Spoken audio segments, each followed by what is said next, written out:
Thank you بولنا چاہیے؟ آپ تو کہیں گے تھینک یو بولنا چاہیے، نہیں، صرف ہم نے اپنا مطلب نکال لیں تو تھینک یو کہتے ہیں۔ یسوع مطلب پرست نہیں، میرا خداوند مطلب پرست نہیں، یاد رکھیے۔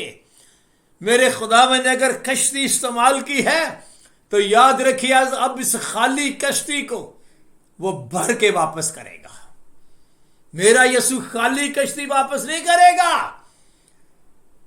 بھلے آدھا گھنٹہ استعمال کی ہے یا 2 گھنٹے استعمال کی ہے، شمعون گہرے میں لے چل۔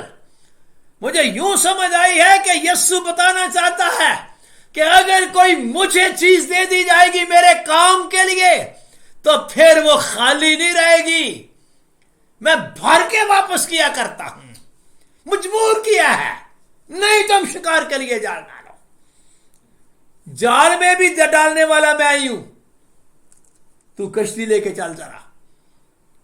اور جب انہوں نے سارا واقعہ دیکھا، اس بندے کے کہنے پہ ہمارے جال بھر گئے ہیں، پھٹے بھی نہیں، کشتیاں ڈوبنے پہ آ گئی ہیں لیکن ڈوبی نہیں، کنارے کی طرف آ رہے ہیں۔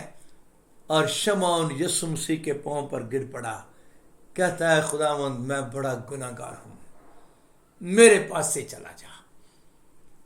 الفاظوں کو ذرا سنیے، اے خداوند میں بڑا گناہگار ہوں۔ اس آیت کو ذرا دوبارہ پڑھ دیجئے۔ شمعون پترس یہ دیکھ کر یسوع کے پاؤں میں گرا اور کہا، اے خداوند میرے پاس سے چلا جا کیونکہ میں گنہگار آدمی ہوں۔ یہ الفاظ آپ کو پتہ کتنے خوبصورت ہیں۔ کوئی بھی شخص جب میرے یسوع کو یہ کہے نا خداوند میں گنہگار آدمی ہوں، تو سمجھو میرا خداوند رحم اور ترس سے بھر جاتا ہے۔ یہی وہ الفاظ ہیں جو ایک گنہگار کو راست باز بنا دیتے ہیں۔ یسوع کو میں سمجھتا ہوں پترس نے خداوند یسوع کو جیت لیا ہے، اور یسوع نے تو پھر جیتنا ہی جیتنا تھا۔ یسوع پھر کیا کہتا ہے، آگے پڑھیے ذرا۔ کیونکہ مچھلیوں کے اس شکار سے جو انہوں نے کیا وہ اور اس کے سب ساتھی بہت حیران ہوئے، اور ویسے ہی زبدی کے بیٹے یعقوب اور یوحنا بھی جو شمعون کے شریک تھے حیران ہوئے۔ یسوع نے شمعون سے کہا، خوف نہ کر، اے شمعون خوف نہ کر، اب سے تو آدمیوں کا شکار کیا کرے گا۔ اب سے تو آدمیوں کا شکار کیا کرے گا۔ تیری ڈیوٹی میں بدل رہا ہوں، تیرا کام کچھ میں چینج کر رہا ہوں۔ I am going to change your job now۔ ہاں جی، وہ کشتیوں کو کنارے پر لے آئے اور سب کچھ چھوڑ کر اس کے پیچھے ہو لیے۔ یہ ہے میرے یسوع مسیح کا شاگرد چننے کا انداز اور سکھانے کا انداز۔ تو میرے خداوند یسوع مسیح نے اس کو کہا کہ اب تو مچھلیوں کا شکار نہیں کیا کرے گا، ماہی گیر نہیں ہوگا، تو اب تو آدم گیر بن جائے گا۔ لیکن آدم گیر بننے کے لیے سیکھنا پڑتا ہے، مچھلیاں پکڑنے کے لیے بھی سیکھنا پڑتا ہے، آدم گیر بننے کے لیے بھی سیکھنا پڑتا ہے۔ پھر 3 سال میرا خداوند ان کو سکھاتا رہا کہ آدمیوں کو پکڑتے کیسے ہیں، طریقہ کار کیا ہے۔ خداوند نے چاہا تو آگے ہم بہت کچھ سیکھیں گے میرے خداوند سے۔ خداوند سکھائے گا گناہگاروں کو کیسے پکڑتے ہیں، خداوند سکھائے گا محصول لینے والوں کو کیسے پکڑتے ہیں، خداوند سکھائے گا زانیہ عورت کو کیسے پکڑتے ہیں، بدکار عورتوں کو کیسے پکڑتے ہیں۔ وہ بڑے طریقے سے سکھاتا ہے لوگوں کو۔ تو میرا کہنے کا مطلب یہ ہے کہ خداوند یسوع سے ایک بہترین استاد ہے، اور اس کا سکھانے کا انداز بڑا بہترین تھا۔ یہ جتنی باتیں جو میں نے آپ کو بتائی ہیں پھلوں کے بارے میں اور باقی چیزوں کے بارے میں، خداوند نے کئی دفعہ سکھاتے ہوئے ان ساری چیزوں کو اپنی تعلیم کے ایک حصہ بنایا، پریکٹیکل کر کے میرے خداوند یسوع مسیح نے کئی باتیں سکھائی ہیں۔ تو میں چاہتا ہوں ہم یسوع مسیح کے ساتھ ساتھ چلیں گے، جیسے ابھی ہم یسوع کے ساتھ جھیل میں گئے ہیں اور وہاں پر دیکھا ہے کہ کس طرح اب ہم یسوع مسیح کے ساتھ شاگردوں کے ساتھ ساتھ چلتے چلتے یسوع مسیح ایک دفعہ ان کو ایک انجیر کے درخت کے پاس لے گیا ہے۔ اب ہم سیکھنے لگے ہیں کہ خداوند یسوع نے انجیر کے درخت کو کچھ کہا اور شاگردوں کو سکھایا، کہا انجیر کے درخت کو، سکھایا شاگردوں کو۔ ہوا یہ، میرے ساتھ نکالیے مرکز کی انجیل کا 11واں باب، بڑی تسلی کے ساتھ آپ پڑھیں گے تو آپ کو بہت اچھی طرح باتوں کی سمجھ آئے گی۔ مرکز کی انجیل ہے اور یہ 11واں باپ ہے اس کا, اور یہ بیتنیہ ہے, یہ وہی بیتنیہ ہے لازر والا بیتنیہ. جی پڑھیے.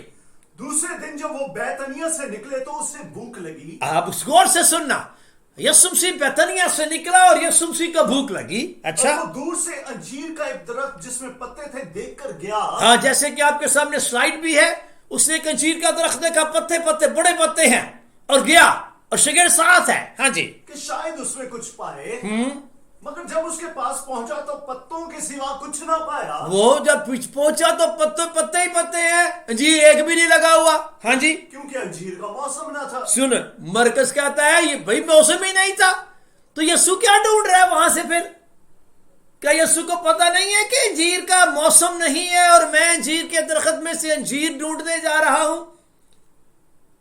ہے غیر مسیحی کئی دفعہ جب ان حوالوں کو پڑھتے ہیں تو چونکہ ان کے اندر ہر وقت ایک تنقیدی روح ہوتی ہے, تنقیدی روح کام کرتی ہے, اور وہ کوئی بندہ مجھے بتا رہا تھا, میں نے ڈائریکٹ تو نہیں سنا, کہ وہ کہہ رہا تھا کہ کوئی غیر مسیحی کہہ رہا تھا کہ آپ کے نبی کو تو یہ بھی نہیں پتا کہ موسم کیا ہوتے ہیں, کون سے موسم میں کون سی چیز ہوتی ہے. شاید اس نے یہ مرکز کی انجیل کا 11واں باب پڑھ لیا ہے اور یہ آیات پڑھ لی ہیں, اور میں چاہتا ہوں کہ آپ بھی سیکھیں, کیونکہ میرا یسوع سکھانے گیا ہے. میرا یسوع کیا سکھانے گیا ہے؟ انجیر کے درخت پر پاس گیا ہے, لگی کیا ہوئی ہے؟ بھوک. مان لیا جی بھوک لگ گئی ہے. انجیر کے درخت کے پاس گیا ہے, انجیر ڈھونڈے, انجیر ہے نہیں کیونکہ انجیر کا موسم ہی نہیں ہے. اچھا پھر کیا ہوا؟ یسوع نے اس درخت سے کہا کہ آئندہ کوئی تجھ سے کبھی پھل نہ کھائے. یسوع نے انجیر کے درخت سے کہا, انجیر کے درخت کے کان ہوتے ہیں, پر یسوع کہہ سکتا ہے, یسوع نے کہا ہاں جی آئندہ کوئی تجھ سے کبھی پھل نہ کھائے. ہاں جی, اور اس کے شاگردوں نے سنا. اب یہ سنایا کس کو؟ خاص یسوع نے یہ کہا اور شاگردوں نے سنا. مرکز سے خداوند یہ لکھوا رہا ہے کہ یہ جو واقعہ ہوا ہے خاص یسوع مسیح نے شاگردوں کو سنایا ہے. خاموشی میں آہستگی سے یہ بات نہیں کہی, اتنی اونچی بولا ہے کہ 12 کے 12 شاگردوں نے یہ سن لیا ہے, آئندہ کوئی تجھ سے کبھی پھل نہ کھائے. مجھے لگتا ہے شاید یہ بات اس نے بڑی اونچی کہی ہے, انجیر کے درخت آئندہ کبھی کوئی تجھ سے پھل نہ کھائے. شاگردوں نے سن لیا. سوچتے تو شاگرد بھی ہوں گے, ہمارا استاد کیسا ہے, اس کو نہیں پتا کہ آج کل تو انجیر ہوتے ہی نہیں, آج کل تو موسم ہی نہیں. خیر چلو جی, انہوں نے شاید ابھی نیا معاملہ ہے, مجھے لگتا ہے چونکہ وہ ہر وقت سیکھتے ہی رہتے ہیں اور زیادہ بولتے نہیں, خاموش رہتے ہیں. بات ختم ہو گئی اور یہ شام کا واقعہ ہے, یہ شام کا واقعہ ہے. اگلے دن جب صبح ہو گئی تو اسی باب کی 20ویں آیت میں چلتے ہیں. پھر صبح کو جب وہ ادھر سے گزرے تو اس انجیر کے درخت کو جڑ تک سوکھا ہوا پایا. اچھا سسٹم یہ تھا کہ یہ ہر روز شہر سے باہر جاتے, ترتیب تھی. اگر آپ پچھلی آیت پڑھیں 19ویں آیت پڑھیں ذرا. ہر روز شام کو شہر سے باہر جایا کرتا تھا. یہ ہر روز اب شہر سے باہر جاتے تھے نا, تو یہ جو واقعہ آپ سن رہے ہیں یہ شام کا واقعہ ہے. آج کے دن جو جب وہ شام کو نکلے ہیں, اور اگلا دن صبح یسوع پھر وہیں سے لے کر شاگردوں کو گیا ہے, جہاں سے کل شام کو لے کے گیا تھا, صبح پھر وہیں سے لے کر گیا ہے. پڑھیے ذرا دوبارہ. پھر صبح کو جب وہ ادھر سے گزرے تو اس انجیر کے درخت کو جڑ تک سوکھا ہوا دیکھا. کس نے دیکھا ہے؟ سارے شاگردوں نے دیکھا ہے. مجھے یوں لگتا ہے جیسے یسوع کھڑا ہو گیا ہے, اب میں دیکھوں تو صحیح یہ کیا بولتے ہیں. تو ان کو پتا تو ہے کہ شام کو یسوع نے بڑی اونچی اونچی شبد بولا ہوگا, آئندہ کو کبھی تجھ سے کوئی پھل نہ کھائے. پترس آپ کو پتا ہے ذرا تھوڑا سا ایکٹیو نظر آتا ہے, تو فوراً آگے پڑھیے ذرا. پترس کو وہ بات یاد آئی اور اس سے کہنے لگا, اے ربی دیکھیے انجیر کا درخت جس پر تو نے لعنت کی تھی سوکھ گیا ہے. جس پر تو نے لعنت کی تھی کیا ہو گیا ہے؟ سوکھ گیا ہے. اب دیکھو تنقید کرنے والے کیا ہو سکتا ہے, کہتے ہیں لو اور ان کا یسوع لعنت بھی کرتا ہے, کسی بندے پہ لعنت نہیں کی, درخت پہ کی ہے, یہ بھی بتا دوں. اور اگر درخت پہ کی ہے تو کسی وجہ سے کی ہے, یہ بھی یاد رکھنا. درخت پہ کی ہے, بندے پہ نہیں کی. اچھا پترس کہتا ہے خداوند اس رات شام کو جب جس پر تو نے لعنت کی تھی، دیکھو سوکھ ہی گیا، بالکل بالکل ہی سوکھ گیا، ختم، اب اس کو کہاں پھل لگے گا؟ کیا مطلب؟ یسوع کو غصہ ہے؟ لگ تو ایسے ہی رہا ہے۔ عام بندہ، عام آدمی جو یہی سمجھتا ہے کہ شاید یسوع انجیر کھانے کے لیے انجیر کے درخت کے پاس گیا ہے، وہ تو یہی سمجھے گا کہ یسوع کو انجیر نہیں ملے، بھوک ویسے ہی لگی ہوئی تھی، غصہ آ گیا اس کو، اس نے غصے میں آ کر لعنت کی ہے۔ عام بندہ یہی سوچے گا۔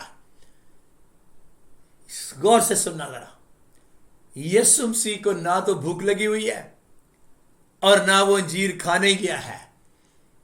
غور سے سننا، ہوا کیا؟ جب سوکھ گیا درخت، پھر پڑھیے آگے، پھر کیا ہوا؟ یسوع نے جواب میں ان سے کہا، خدا پر ایمان رکھو۔ بات کیا ہو رہی تھی؟ بات کیا ہو رہی تھی؟ پترس کہتا ہے خداوند جس پر تو رنگ کی سوکھ گیا یہ درخت۔ تو یسوع اب نتیجہ نکالنے لگا ہے۔ جو شام کو ہوا اور صبح کو دیکھا گیا، اب ان ساری چیزوں کا نچوڑ سنیے۔ یسوع کہتا ہے خدا پہ ایمان رکھو، خدا پر ایمان رکھو۔ ہاں جی، میں تم سے سچ کہتا ہوں کہ جو کوئی اس پہاڑ سے کہے تو اکھڑ جا اور سمندر میں جا پڑ، اور اپنے دل میں شک نہ کرے بلکہ یقین کرے کہ جو کہتا ہے وہ ہو جائے گا۔ اصل میں یسوع یہ سکھا رہا ہے کہ میں نے جب کہا تھا نا کہ آئندہ کو کوئی تجھ میں سے پھل نہ کھائے، تو میں نے شک نہیں کیا تھا، میں نے پورے ایمان کے ساتھ یہ کہا تھا، تو اس لیے ہو گیا ہے۔ اور تم اگر کسی پہاڑ کو کہو گے تو یہ بھی ہو جائے گا۔ تو وہ بھوک بھوک کہاں گئی، اور وہ کھانے والا اور موسم والی باتیں کہاں چلی گئی؟ بلکہ آگے بھی پڑھ دیجئے۔ اس لیے میں تم سے کہتا ہوں کہ جو کچھ تم دعا میں مانگتے ہو۔ یہ کدھر کی بات کدھر کو چلی گئی؟ بات دعا مانگنے پر آ گئی، اور دعا خدا پہ بھروسہ رکھنے کی آگے بات۔ ہاں جی، جو کچھ تم دعا میں مانگتے ہو یقین کرو تم کو مل گیا، اور وہ تم کو مل جائے گا۔ اور آگے آمین۔ مطلب کہنے کا یہ ہے، خداوند یسوع مسیح جب اس انجیر کے درخت کے پاس آیا ہے، عام فہم، میں کیا بول رہا ہوں، عام فہم بندہ جو یسوع مسیح کو محض ایک اپنے جیسا انسان سمجھتا ہے کہ بھوک لگی ہوئی ہے، چیز نہ ملے غصہ آ جاتا ہے۔ تجھے غصہ آتا ہے، یسوع کو نہیں آتا ہے۔ پہلی تو بات یہ ہے، جب بھوک لگی ہو تو کیا انجیر کھاتے ہیں؟ اب جانتے ہیں یسوع کو شیطان پتہ کیا کہہ رہا تھا ابلیس؟ اگر تو خدا کا بیٹا ہے نا اور ان پتھروں کو کہے تو روٹیاں بن جا، تو یہ بن جائے گی۔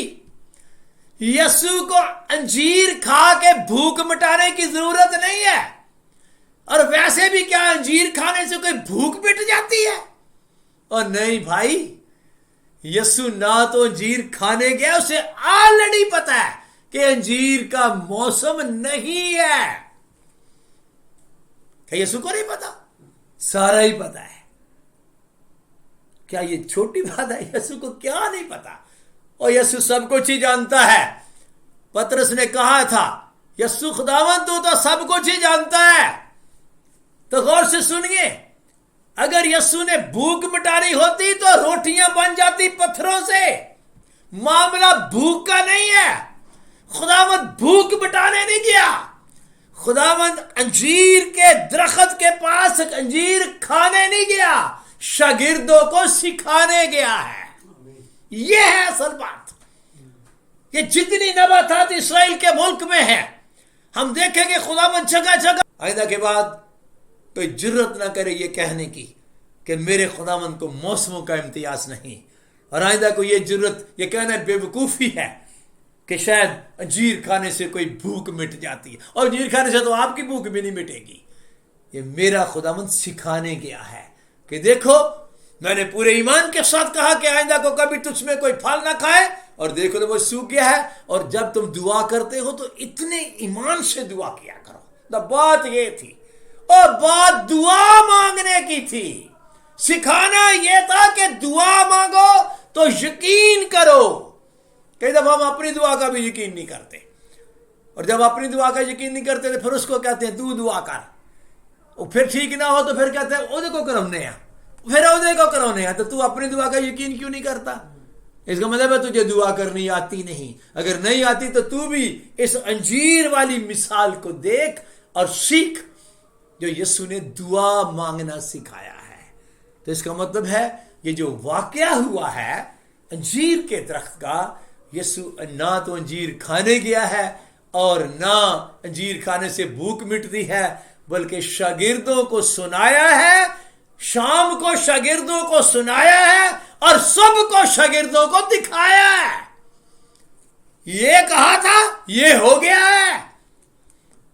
ایسا ہی ہوگا اگر تم یقین کرو گے، تمہاری دعا کا جواب اسی طرح مل جائے گا۔ تو میرا کہنے کا مطلب یہ تھا، میرا خداوند کیا کیا انداز سے سکھاتا رہا ہے۔ جھیل پہ بھی اس نے بہت کچھ سکھایا، انجیر کے درخت کے پاس سے گزرا، پھر کچھ سکھایا۔ پھر میرا خداوند ایک دفعہ گندم کے کھیت میں سے گزرا۔ خداوند یسوع نے شاگردوں کے ساتھ گندم کے کھیت میں سے گزر کر بھی کچھ سکھایا۔ آئیے اس کو پڑھتے ہیں، اسی متی کی انجیل کے 12 باب میں چلتے ہیں ذرا۔ چلیے میرے ساتھ، متی کی انجیل ہے اس کا 12واں باب۔ ہاں جی، اس وقت یسوع سبت کے دن کھیتوں میں ہو کر گیا۔ اب سنو، دن کون سا ہے؟ سبت کا۔ یہ تو آپ کو پتہ ہی ہے کہ یہودی سبت کو پتہ نہیں کس طرح لیتے ہیں۔ یہودیوں کا سبت جب آتا تھا تو یہودی کانپ رہے ہوتے تھے، خوش نہیں ہو رہے ہوتے تھے کہ سبت ہے، پاک دن ہے، عبادت کا دن ہے، آرام کا دن ہے۔ وہ بیچارے بڑے بے چین ہوتے کہ آج کوئی ہم سے غلطی نہ ہو جائے، کہیں فریسی ہمیں پکڑ نہ لے۔ ایک خوف ہوتا سبت کا ان کے اوپر۔ ہاں جی، اور اس کے شاگردوں کو بھوک لگی۔ لا، مجھے لگتا ہے یسوع نے ناشتہ نہیں کرنے دیا، مجھے یوں ہی لگ رہا ہے۔ یسوع نے کہا ناشتہ نہیں کرنا، چلو، اور لے گیا یسوع گندم کے کھیت میں سے۔ ہاں جی، اور وہ بالیں توڑ توڑ کر کھانے لگے۔ تو جب بندے کو بھوک لگی تو کچھ نہ کچھ تو کرتا ہی ہے، آخر انسان ہے۔ اب یہ پنجاب کے لوگ بڑا بہتر سمجھتے ہیں، پاکستان میں جو پنجابی لوگ ہیں، جو گاؤں میں جن کی زندگی گزری ہے، جنہوں نے گندم کے کھیت دیکھے ہیں اور گندم کے انہوں نے بالیاں بھی دیکھی ہیں، آپ کو پتا ہے جب وہ پک جاتی ہیں، تھوڑی سی پکی ہوتی ہیں، بڑا مزہ آتا ہے، ایسا ایسا کر کے کھانے کا بڑا مزہ آتا ہے۔ آئی مائی سیلف اے ویلچر، مجھے پتا ہے اس کا کیا مزہ آتا ہے۔ تو وہ سارے شاگرد گزرتے بھی جا رہے ہیں اور ایسے ایسے کر کے جناب نکال کے کھاتے بھی جا رہے ہیں۔ اچھا، اور دن کون سا ہے؟ سبت کا۔ پڑھیے۔ فریسیوں نے دیکھ کر اس سے کہا، دیکھ تیرے شاگرد وہ کام کرتے ہیں جو سبت کے دن کرنا روا نہیں۔ مجھے لگتا ہے فریسی سارا دن کیمرہ آن رکھتے، دیکھتے رہتے کون بندہ سبت کے دن کیا کر رہا ہے۔ چلو، اب انہوں نے کیمرہ فٹ کر لیا ہے شاگردوں پر۔ او شاگرد وہ بالے توڑ کے کھا رہے اور سبت کے دن۔ اچھا چلو۔ یسوع نے ان سے کہا، کیا تم نے یہ نہیں پڑھا ہاں؟ کہ جب داؤد اور اس کے ساتھی بھوکے تھے تو اس نے کیا کیا؟ اب سنو، ہوا یہ کہ شاگرد بیچارے تو سادہ ہیں، ان کو تو بھوک لگی ہوئی، انہوں تو کھانے تک کھا ہی لیا، پتہ نہیں کتنی گندم کا، مجھے نہیں پتا۔ لیکن آ کر یسوع سے سوال کرنے لگے۔ دوبارہ پڑھیے سر اس کو ذرا۔ دیکھ تیرے شاگرد وہ کام کرتے ہیں جو سبت کے دن کرنا روا نہیں۔ وہ کام کرتے ہیں جو سبت کے دن کرنا روا نہیں۔ اب مجھے بتاؤ، یہ جو انہوں نے کیا ہے کیا کہیں لکھا ہوا ہے کہ یہ کرنا روا نہیں؟ اچھا، یسوع کا جواب سنیے ذرا۔ یسوع نے ان سے کہا، کیا تم نے نہیں پڑھا؟ ہاں، میں تمہیں بتاتا ہوں کیا کیا لکھا ہوا ہے، کہ کیا لکھا ہوا کیا ہے، ذرا سنو کیا کیا لکھا ہوا ہے۔ کہ جب داؤد اور اس کے ساتھی بھوکے تھے تو اس نے کیا؟ وہ کیوں کر خدا کے گھر میں گیا اور نظر کی روٹیاں کھائیں، جن کو کھانا نہ اس کو روا تھا نہ اس کے ساتھیوں کو۔ بھوک لگی ہوئی تھی، ہیکل میں گیا، روٹیاں پڑی ہوئی تھی، اس نے کھا لی، اس کے ساتھیوں نے بھی کھا لی، حالانکہ وہ ان کو کام تو کاہنوں کا تھا، کاہن کھایا کرتے تھے۔ بتاؤ، یہ داؤد نے کیا، اور پتہ داؤد کون ہے؟ خدا کے دل کے مطابق ہے، تو اس کو ضرورت تھی، اس کو بھوک لگی، اس نے کھا لیا۔ آگے پڑھ گئے۔ یا تم نے توریت میں نہیں پڑھا کہ کاہن سبت کے دن ہیکل میں سبت کی بے حرمتی کرتے ہیں؟ لو، تمہارے کاہن سبت کی بے حرمتی سبت کے دن ہی کرتے ہیں اور ہیکل کے اندر کرتے ہیں، ان کو چیک ہی کوئی نہیں کرتا۔ یہ ساری چیکنگ میرے شاگردوں پر ہی آ گئی ہے تمہاری۔ آگے پڑھیے۔ میں تم سے کہتا ہوں، یہاں وہ ہے جو ہیکل سے بھی بڑا ہے۔ اوے سنو، جس ہیکل سے داؤد نے روٹیاں کھائی ہیں وہ ہیکل میری ہے، میں اس ہیکل سے بڑا ہوں. مجھے یوں سمجھ آتی ہے یسوع کہہ رہے ہو میری ہیکل سے کھایا, تمہیں کیا پریشانی لگی ہوئی ہے؟ میں تو چپ ہوں, میں نے تو کچھ نہیں کہا اس کو. آگے پڑھیے. لیکن اگر تم اس کے معنی جانتے کہ میں قربانی نہیں بلکہ رحم پسند کرتا ہوں, تو یہ شاگرد جو بیچارے بے قصور ہیں تو بے قصوروں کو قصوروار نہ ٹھہراتے. اور پھر یسوع نے آگے کیا کہا؟ کیونکہ ابن آدم سبت کا مالک ہے. اوئے ہوئے ہوئے, جس سے تم بات کر رہے ہو نا, جس کو تم کہہ رہے ہو, جس کو تم شکایت کر رہے ہو, میں ہوں وہ ہستی جو تمہارے سبت کو, جس کو تم نے سر پہ اٹھایا ہوا ہے, میں اس سبت کا مالک ہوں.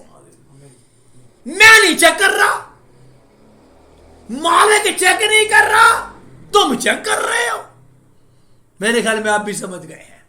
مجھے یوں سمجھ آتی ہے کہ خداوند یسوع مسیح نے گندم کے کھیت میں سے گزر کر یہ سکھایا ہے فریسیوں کو بھی اور شاگردوں کو بھی, سبت کا مالک میں ہوں. میں اب بھی کہوں گا, اگر کسی کو سبت کے بارے میں سیکھنا ہو نا, یہودیوں سے نہ سیکھا کرو, یسوع مسیح سے سیکھو, مالک سے سیکھو. وہ آپ کو صحیح اسٹڈی کرائے گا سبت کی. اور آگے پھر اس کو بتایا بھی. یسوع ہیکل میں چلا گیا.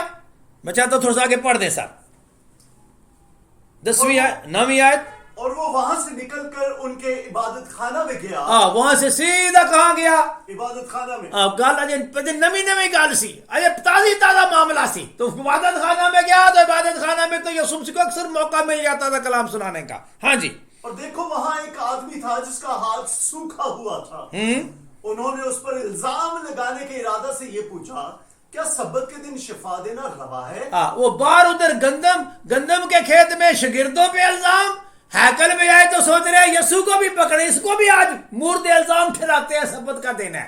اچھا بتا نا یہ کیا پتا, دوبارہ پڑھیے سارے شاید کو 11ویں آیت کو. انہوں نے اس پر الزام لگانے کے ارادہ سے یہ پوچھا کہ کیا سبت کے دن شفا دینا روا ہے؟ شفا دینی چاہیے سبت کے دن. ان کو پتا تھا یسوع سبت کے دن شفا کا کام بھی کرتا ہے. ہاں جی. اس نے ان سے کہا, تم میں سے ایسا کون ہے جس کی ایک ہی بھیڑ ہو؟ سنو یسوع کی مثال, یسوع کے طریقے سکھانے کے, مثالیں دے دے کر شاگردوں کو بالیں جان بوجھ کے یسوع نے کیا ہے کہ یہ توڑیں اور کھائیں, اور میں یہ بتاؤں کہ میں سبت کا مالک ہوں. اور پھر جان بوجھ کے سبت والے دن پھر ہیکل میں گیا ہے. اس کو پتا تھا یہ ایک ہاتھ سوکھا ہو بندہ ہے جس کا سوکھا ہوا ہاتھ ہے, اور میں نے شفا دینی ہے, اور میں نے ان کو کچھ پھر سکھانا ہے. اور یسوع مسیح نے ایک مثال دی. ابھی سوکھے ہوئے والے بندے کا ہاتھ ٹھیک نہیں کیا, پہلے یسوع مسیح نے ایک دلیل دی. دوبارہ پڑھیے صاحب. کہ تم میں سے ایسا کون ہے جس کی ایک ہی بھیڑ ہو؟ ایک ہی بھیڑ ہوئے بیچارے دی, اور وہ سبت کے دن گڑھے میں گر جائے. گر سکتی ہے نا, ایک ہی بھیڑ, وہ بھی گڑھے گر گئی ہے. اتفاق یہ ہے سبت کا دن ہے. اچھا اسے پکڑ کر نہ نکالے؟ نہیں نکالے گا. بتاؤ, ایک بندے دی ایک ہی بھیڑ ہے اور گر گئی ہے گڑھے میں, اوے آج نہیں کڈنی, آج سبت ہے, تو اگلے دن زندہ ملے گی مردہ ملے گی, پتہ نہیں وہ کس طرح بیچاری گری ہوئی ہے. ہو سکتا ہے وہ سر کے بالے گری ہوئی, وہ تو کل نہیں ملے گی, کل تو اس کی ڈیڈ باڈی ملے گی. اب وہ پریشان ہو گئے. پڑھیے ذرا. بس آدمی کی قدر تو بھیڑ سے بہت ہی زیادہ ہے. اوئے ہوئے ہوئے ہوئے ہوئے, کہاں ایک بھیڑ اور کہاں آدمی.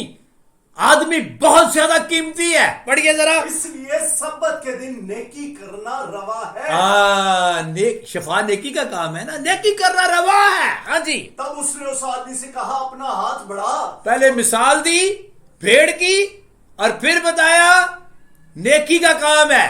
بھیڑ نکالنا نیکی کا کام ہے, بیمار کو شفا دینا نیکی کا کام ہے.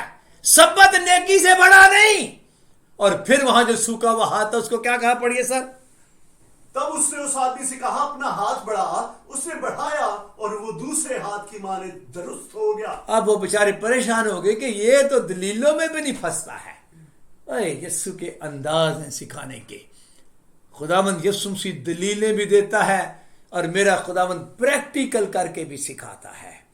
تو گندم کے کھیت میں سے شاگردوں کو گزار کر اس نے یہ سکھا دیا دنیا والوں کو کہ ابن آدم سبت کا مالک ہے.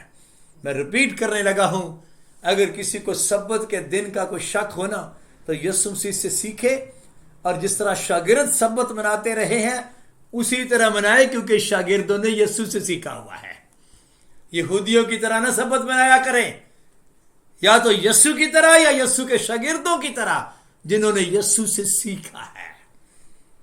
پھر خدا نے چاہا تو کبھی سبت کے بارے میں الگ سے اسٹڈی ہوگی، لیکن ابھی میں آپ کو یہ بتانا چاہ رہا ہوں کہ یہ میرے خداوند یسوع مسیح کا انداز ہے سکھانے کا۔ بہت سی باتیں خداوند یسوع مسیح نے سکھائی ہیں، آگے ہم چلتے جائیں گے جھیل پر بھی اور آگے بھی، لیکن آج میں چاہتا ہوں کہ ہم تھوڑا تھوڑا کر کے ان باتوں کو آگے لے کر چلیں۔ میرے خداوند کا بڑا خوبصورت انداز ہے سکھانے کا۔ یسوع مسیح سے بہترین استاد کوئی نہیں، اس بات کو اس دل میں بٹھا لیجئے۔ یسوع نے پریکٹیکل کر کے بتایا ہے، یہ اتفاقاً نہیں سب کچھ ہوا ہے۔ اگر آپ کہیں نا کہ یہ اتفاقاً گندم کے کھیت سے گزر رہے تھے اور وہ اتفاق ہوا تھا کہ یسوع انجیر کے درخت کے پاس گیا، سوری فار دیٹ۔ یہ ساری پلاننگ ہے، یہ طریقہ کار ہے میری خداوند کا، شاگردوں کو پکڑنے کا، شاگردوں کو سکھانے کا۔ آئیے، اس نے کہا تھا مجھ سے سیکھو تو تمہاری جانیں آرام پائیں گی۔ آئندہ کے بعد اگر آپ اپنی زندگی میں سے چاہتے ہیں نا کہ آپ کی زندگی میں آرام آ جائے، سکون کی زندگی، اطمینان کی زندگی، تو یسوع کو استاد بنا لیں۔ اس نے کہا تم مجھے استاد کہتے ہو، خوب کہتے ہو کیونکہ میں ہوں۔ یسوع سے بڑا اور بہترین استاد کوئی نہیں۔ آج ہم نے تھوڑی سی باتیں سیکھی ہیں، خدا ان کے فضل سے ہمارا اگلا چیپٹر بھی یہی ہوگا، اس کے بعد شاید اس سے اگلا چیپٹر بھی ہمارا یہی ہوگا۔ ہم فلسطین میں یعنی اسرائیل کے ملک میں ہم یسوع کے ساتھ ساتھ گھومتے پھریں گے، کبھی جھیل پر جائیں گے، کبھی جھیل کے اندر بھی جائیں گے، اور خداوند کے فضل سے کئی شہروں میں بھی جائیں گے، اور یسوع مسیح سے سیکھتے جائیں گے، اور یسوع مسیح سکھاتا ہی جائے گا کیونکہ وہ سکھاتا رہا ہے۔ آئیے، میں چاہتا ہوں تیرا کلام میرے قدموں کے لیے چراغ اور میری راہ کے لیے روشنی ہے۔ پولس کہتا ہے یہ جتنی باتیں لکھی گئی ہیں ہماری تعلیم کے لیے لکھی گئی ہیں۔ اپنی آنکھوں کو بند کریں اور خداوند کو اپنا استاد مانیں۔ وہ بہت کچھ ہے، منجی تو ہے ہی ہے، لیکن اس کو استاد کی حیثیت سے بھی لیں۔ وہ بہترین استاد ہے، اس نے کیا کیا نہیں سکھایا۔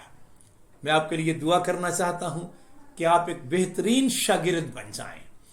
اس نے یہی بات کہی تھی، سب قوموں کو جا کر شاگرد بناؤ۔ کس کے شاگرد بناؤ؟ یسوع مسیح کے شاگرد بناؤ۔ یسوع کے شاگرد بن جائیں گے، آپ کو سب کچھ ہی آ جائے گا، آپ کو سب کچھ ہی آ جائے گا۔ میں آپ کے لیے دعا کرنا چاہتا ہوں۔ خدا پاک، میں جانتا ہوں تو سب قوموں کو اپنا شاگرد دیکھنا چاہتا ہے۔ مسیحی قوم کے ایک ایک بھائی اور بہن کے لیے، بیٹے بیٹی اور بزرگ کے لیے میری دعا ہے، خداوند یہ تیرا شاگرد بن جائے اور تیرے پیچھے چلے، تیرے ساتھ چلنا شروع کر دے۔ میں جانتا ہوں اگر وہ تیرے ساتھ چلیں گے تو ان کو سکھانا شروع کر دے گا۔ جو بھی تیرے ساتھ چلا تو انہیں اسے سکھاتا رہا۔ خداوند تو سکھاتا ہی رہا میرے خداوند میرے خدا۔ میں تیرا شکریہ ادا کرتا ہوں اور دعا کرتا ہوں پوری دنیا کے لوگ تیرے شاگرد بن جائیں، کیونکہ تیری خواہش یہی ہے کہ ساری قومیں تیری شاگرد ہو جائیں، کیونکہ مبارک ہے وہ جس نے تجھ سے سیکھا ہے، مبارک ہے وہ جس نے تجھ سے سیکھا ہے میرے خداوند۔ جو باتیں آج ہم نے سیکھی ہیں میں تیرا شکر ادا کرتا ہوں، ہم بھی تجھ جیسا انداز اپنائیں، تیرے جیسا انداز اپنائیں۔ اور میں دعا اور منت کرتا ہوں میرے خداوند میرے خدا، جس طرح تیرے بندہ شمعون پترس نے، اے خداوند میرے خدا، جیسا اس کا رویہ تجھے اتنا پسند آ گیا، اس نے تجھے کشتی دی اور تو نے بھر کر اس کو واپس کی۔ جتنے لوگ آج تیری خدمت کے لیے کچھ بھی خداوند واپس مانے میرے خدا تجھے دیتے ہیں، میں یقین کرتا ہوں خداوند ان کو بھر بھر کر اور داب داب کر ان کے پلے میں ڈالے گا میرے خداوند، کیونکہ تو نے فرمایا تھا دیا کرو تمہیں بھی دیا جائے گا، بھر بھر اور داب داب کر تمہارے پلے میں ڈالیں گے۔ اور تو نے پترس کو داب داب کر اور بھر بھر کر خداوند دیا، کیونکہ تو خداوند جو کہتا ہے سو کرتا ہے۔